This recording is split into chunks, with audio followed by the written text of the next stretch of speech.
Ժողովուրդ, հատկապես գյուղացիներ, Հայաստանի կառավարությունը ձեզ փրկելու է ցեխից, վարչապետն է ասում։ Մենք գյուղերը ցեխի միջից անում ենք։ Ասֆալտ են փռում, ասֆալտին են փռում,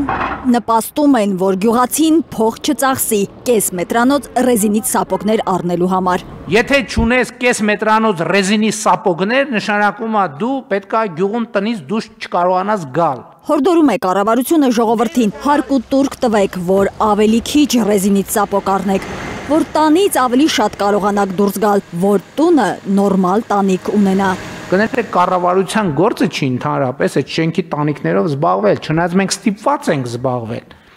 Դա մաքուր տեղական ինքնակառավարման մարմինների ֆունկցիա է,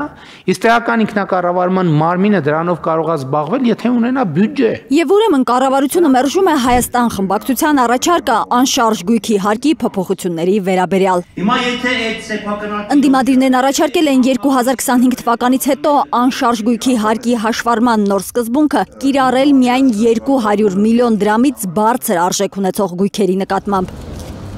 քանի որ ավելի ցածր արժեք ունեցող գույքի տերերը կճկռեն ֆինանսական բեռի տակ։ Այս տարվանից Երևանի կենտրոն ու Արաբկիր վարչական շրջանների բնակիչները տարեկան վճարելու են 600-ից 800 հազար դրամ գույքահարկ։ Մյուս գոտիներում ամսական 5-ից 10 հազար դրամի փոխարեն 60-ից 70 հազար դրամ։ 2026-ին էլ ավելի է բարձրանալու անշարժ գույքի հարկը։ Մարզերն էլ դուրս չեն մնա այս փոփոխություններից։ Հայաստանի Հանրապետությունում անշարժ գույքի հարկի ներուժը որպես համայնքային բյուջեների եկամտի կարևոր աղբյուր գործնականում գրեթե չի օգտագործվել։ Չես համոզի կառավարությանը, որ տարեկան 9 միլիարդի փոխարեն 40 միլիարդ դրամ հավաքելու իրենց ձգտումը թանկ է նստելու հերոս հարկատու քաղաքացու վրա։ Ձեռքբերված է։ Եթե կան լավ տեղում, լավ տուն, բայց վատ սոցիալական վիճակ ունեցող մարդիկ, թող համայնքային իշխանությունը նրանց արտոնություններ տա։ Կարող է սահմանել անշարժ գույքի հարկի գծով արտոնություններ եւ դրանց մասով կայացնել հարկ վճարողի փոխարեն համայնքի բյուջեից վճարում կատարելու որոշումներ։ Համայնքապետարաններում խնամի ծանոթ բարեկամին հարկային արտոնություններ տալու նոր հարթակ է ստեղծում գործադիրը, Անհարթություն։ որ մերժել է նախկիններին ընտրություններից առաջ ասֆալտ անելու իրենց ծրագրերով։ Տեխնոլոգիական լուծումներ կային, հավաքովի ասֆալտ, փռում ես, ընտրվում ես, մնում ասֆալտը, չես ընտրվում, փաթաթում տանում ես մինչև հաջորդ ընտրություններ։ Wow. Եվ Մարդիկ որտեղ են Հայաստանում փռովի, հավաքովի ասֆալտ արել։ մոռացել են։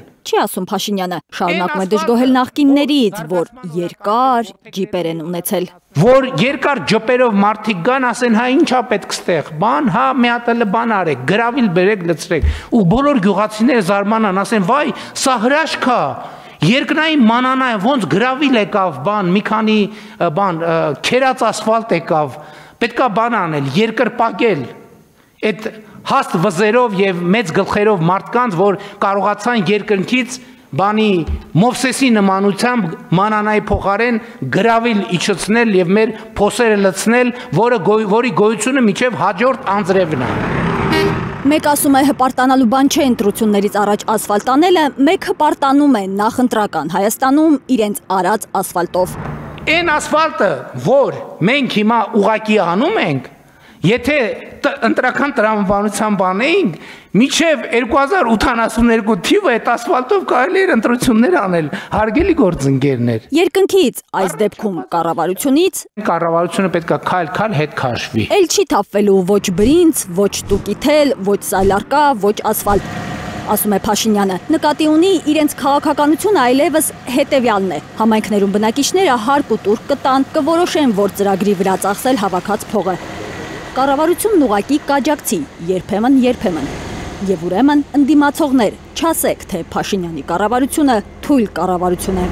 Թույլ կառավարությունը չի կարող այսպիսի որոշումներ կայացնել։ Ուղղակի չի կարող։ Մենք կայացնում ենք այնպիսի որոշումներ, որ 30 տարի անընդհատ քննարկվել է տեսականորեն եւ այլն ու չի կայացվել։ Մի բան էլ պարզվեց գործադիրի այս նիստի ժամանակ, որ Հայաստանը ուժեղ կառավարություն ունենալուց բացի ունի նաև այնպիսի քաղաքացիներ, որ թաքուն տեղերը գիտեն կարկուտների թաքուն տեղերը։ Գիտեն որտեղ է կարկուտ գալիս, գնում այդտեղ ինչ որ բան են ցանում, հողն ապահովագրում, փող աշխատում։ Նստած սպասում ենք, որ կարկուտը գա, որ գնանք ապահովագրությունը ստանանք ու տենց ամեն տարի։ Եվ ուրեմն կառավարությունը լցվում է նաև գյուղ ապահովագրության համակարգը Հայաստանի Հանրապետությունում փրկել։ Հայաստանում գյուղ ապահովագրության համակարգը փրկելու գործին։ Ինչ ենք ուզում փրկել։ Արփիս Քեսյան, Սմբատ Ասլիկյան, Հայլուր։